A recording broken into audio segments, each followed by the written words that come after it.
Hello, good afternoon sa inyong lahat, mga kababayan, mga kapatid.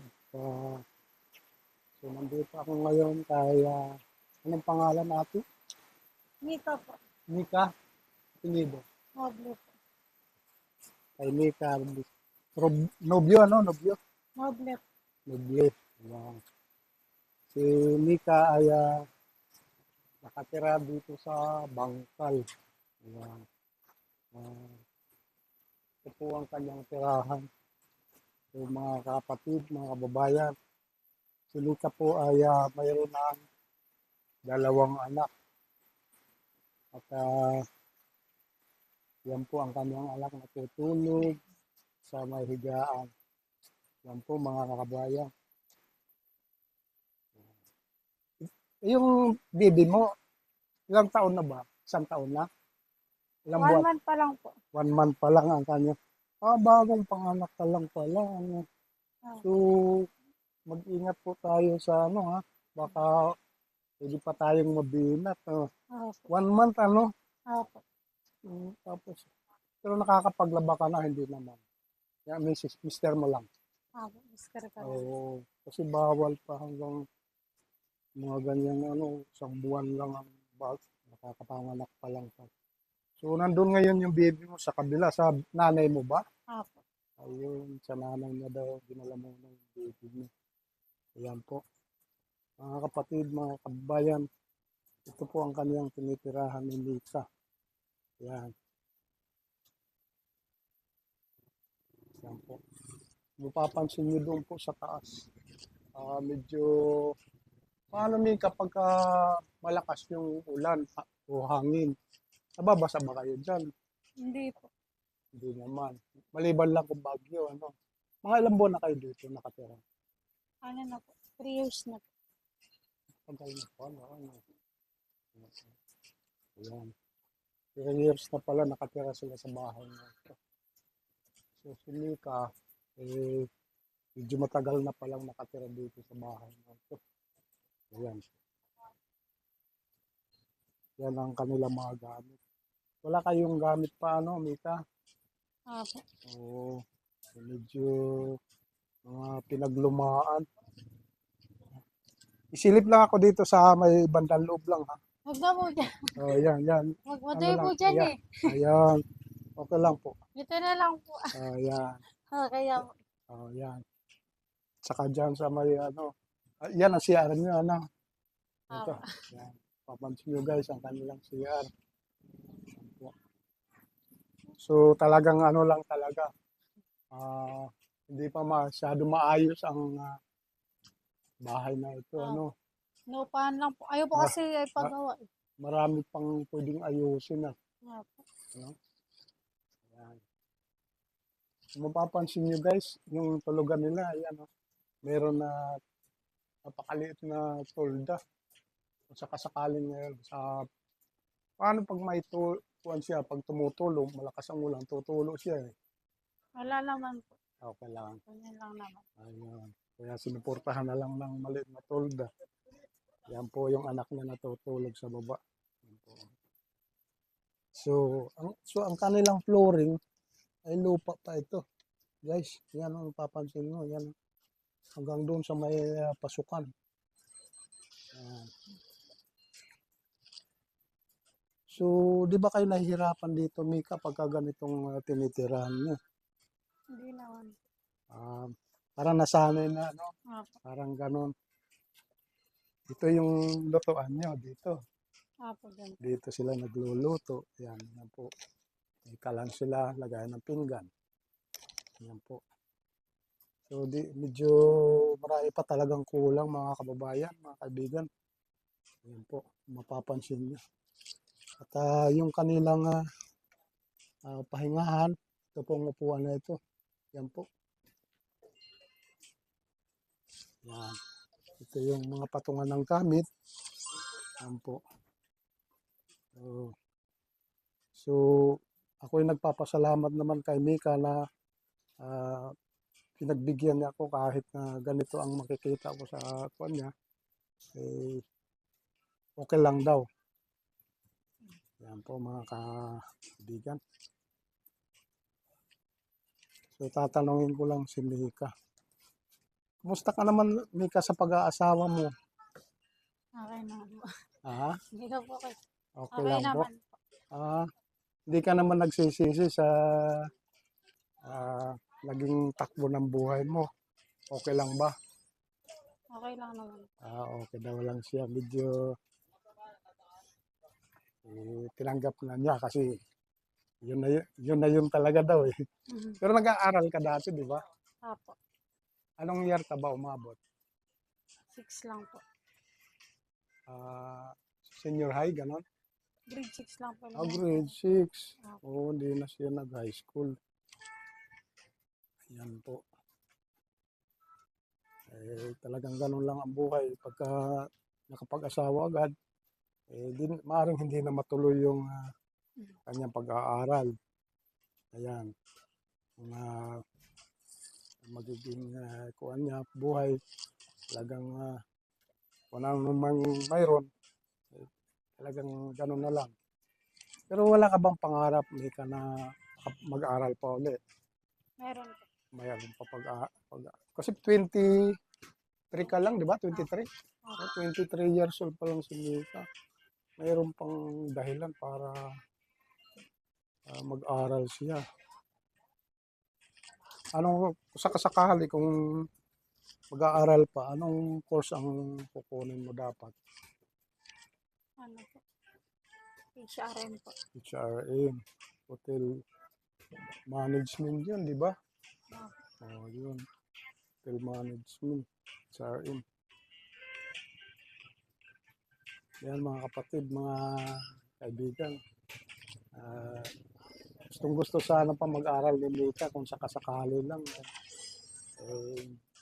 Ang problema, yung financial. At paano yung kung sakaling may magpaaral sa'yo tapos yung mga anak mo, paano pandyan, saan mo ilalagay mga anak mo? Sa magulang mo, nanay mo? Apo. Ayun. Ayun mga kapatid, mga kababayan.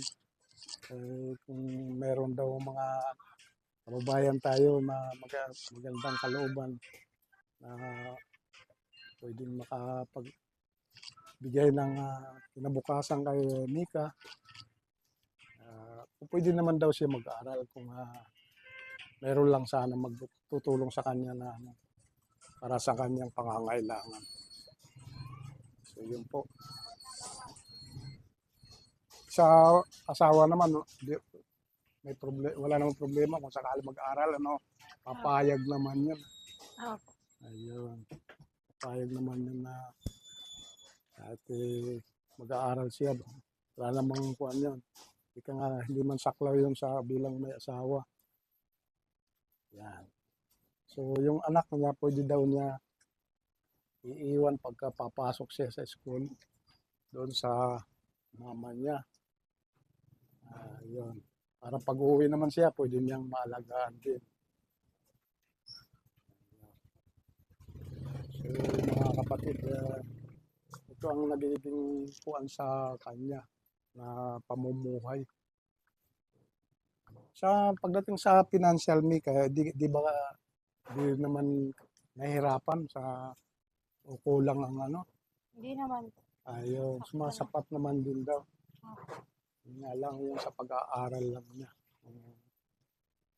Talagang hindi niya magawa. Kaya lang, hanggang ang kinikita ng mister mo sa pangkain-kain o nakakaipon naman. Nakakaipon naman po. Yun, para sa mga pwedeng bilhin para sa mga anak nila. Pangangailangan. Yan. Ilang taon na si Kuya ngayon, asawa niyo? Ilang taon na siya? 25 po. 25 na. So, 2 years lang ang buwan niya, Mason siya o karpentero. Mason po. Pero kaya masipag siya. Hindi nawawalan naman ng trabaho, Minsan. Minsan pinawalan. Pag natatapos yung kontrata. May engineer siya, kontraktor. Apo. Meron. Ayun.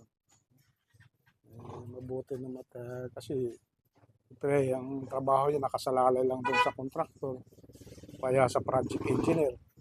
Yan. So, God bless na rin po sa mga kuan mo, mga kids mo kahit biyaya kasi ang magkaroon ng anak. Talagang nandyan na yan. Gagampanan na lang bilang magulang tayo. Hindi natin pwedeng baliwalain ang ating mga anak. Yan. So, ayan po. Tsaka mapapansin nyo sa may harap nitong bahay nito. Tingnan po sa taas medyo ganun din. Medyo hindi pa masyadong ayos yung bubong. At saka pagdating din dito sa may pinto, ayan. Ayan.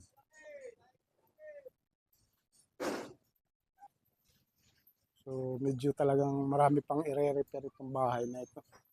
Pagdating sa kaayusan. Buti naman ito si Mika kahit paano na tumagal dito sa ganitong tirahan. Kasi marami na rin bagyo na dumaan, ano? Apo. Parang nasanay na lang kayo, ano? Tubig, hindi naman tumatas tubig dito. Hindi naman. Ayan, hindi naman naabot ng kahit mga ulan ng tuloy-tuloy, hindi naman inaabot pala yung. Talagang ganyan lang po ang sahig niya, mga kaibigan, mga kapatid. Yan po. Yan. Ano lang siya, parang may mga simento siya pero medyo bako-bako lang. Yan. Dito sa may ano nila, salangan yan. So,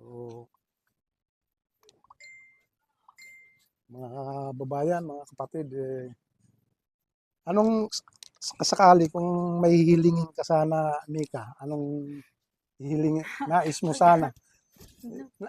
Ano lang, kahit sa ano lang, sa iyong makasakali tayong may makapansin nitong ating video. Kahit ano lang po. Oh, hiling mo lang. Kahit ano lang po.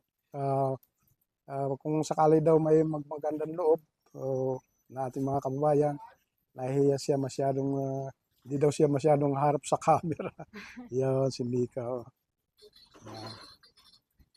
Yan. Yan po. Kahit ano daw lang, pwede, kung sakaling maluwag kayo sa iyong pamumuhay, tatanggapin na daw niya kahit anong pwedeng pagkaloob niya sa kanya, lalo na sa pangangailangan niya. Yan. Yan po. So, mga kaibigan, mga kapatid, hanggang dito na lang po ako. Hindi na masyadong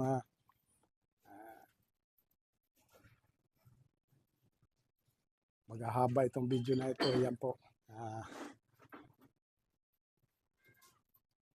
Sinangguni ko kami okay na lang po kahit ano na lang po kung ano man ang pwedeng maibigay sa atin ng ating mga butihing puso dyan, tatanggapin niya. Yan po.